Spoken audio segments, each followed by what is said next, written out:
और सीआईआई के सम्मेलन में रक्षा मंत्री राजनाथ सिंह ने पाकिस्तान से बातचीत और पीओके को लेकर बड़ा बयान दिया है। सीआईआई के सम्मेलन में रक्षा मंत्री ने कहा कि पाकिस्तान से अब बात होगी तो सिर्फ पीओके और आतंकवाद पर बात होगी। रक्षा मंत्री ने तमाम बातें की। दोनों को रीडिजाइन और रीडिफाइन किया है। हमने पाकिस्तान के साथ अपने इंगेजमेंट और स्कोप ऑफ डायलॉग को रीकैलिब्रेट किया है। अब जब भी बात होगी केवल आतंकवाद पर बात होगी, पीओके पर बात होगी और किसी दूसरे मुद्दे पर पाकिस्तान के साथ बात नहीं होगी।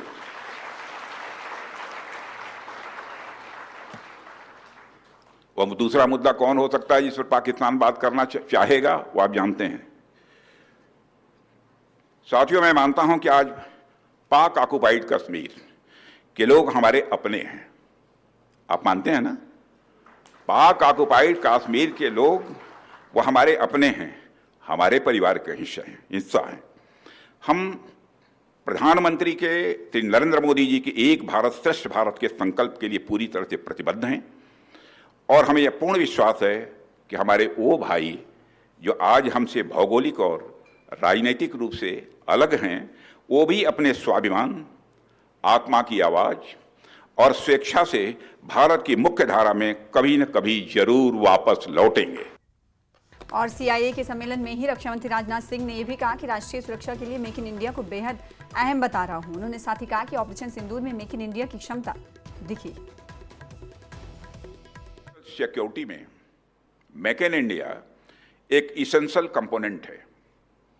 यदि हमारे पास यह क्षमता नहीं होती तो भारत की सेनाएं पाकिस्तान के निचले हिस्से से लेकर पीओके तक,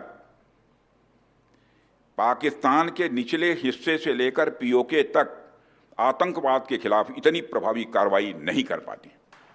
साथियों, आतंकवाद का कारोबार चलाना कॉस्ट इफेक्टिव नहीं है, बल्कि उसकी एक भारी कीमत अदा करनी पड़ सकती है। इसका अंदाजा आज पाकिस्तान को हो चुका है। फिर से मैं दोहराना चाहूँगा, आतंकवाद का कारोबार चलाना कॉस्ट इफेक्टिव नहीं है, बल्कि उसकी एक भारी कीमत अदा करनी पड़ सकती है। इसका अनुमान आज पाकिस्तान को हो चुका है। और सीआईए के सम्मेलन में air chief marshal Amanpreet Singh ने ऑपरेशन सिंदूर को वायुसेना को लेकर बड़ा बयान दिया। एयर चीफ मार्शल ने कहा कि एयर पावर के बिना हर ऑपरेशन अधूरा है। ये ऑपरेशन सिंदूर से साबित हो चुका है। उन्होंने कहा कि हर मिशन की रीढ़ एयर पावर है। साथ ही उन्होंने ये भी कहा कि ये युद्ध पूरे देश ने जीता है। युद्ध कौशल और वायुसेना की मजबूती की बात कहते हुए उन्होंने एयर मार्शल चीफ ने कहा कि हमें इस मंत्र को मानना चाहिए कि प्राण जाए पर वचन न जाए। वहीं अपने बारे में उन्होंने कहा कि कमिटमेंट करने के बाद मैं अपनी भी नहीं सुनता। सुनिए। I think that is something that we have to do. That एक बारी जो हमने कमिट किया है फिर मैं अपने आप की भी नहीं सुनता, है ना, वो वाले। I think that is something that we have to do. That एक बारी जो हमने कमिट किया है फिर मैं अपने आप की भी नहीं सुनता, है ना, वो वाले। I think that is something that we have to do. That एक बारी जो हमने कमिट किया है फिर मैं अपने आप की भी नहीं सुनता, है ना, वो वाले।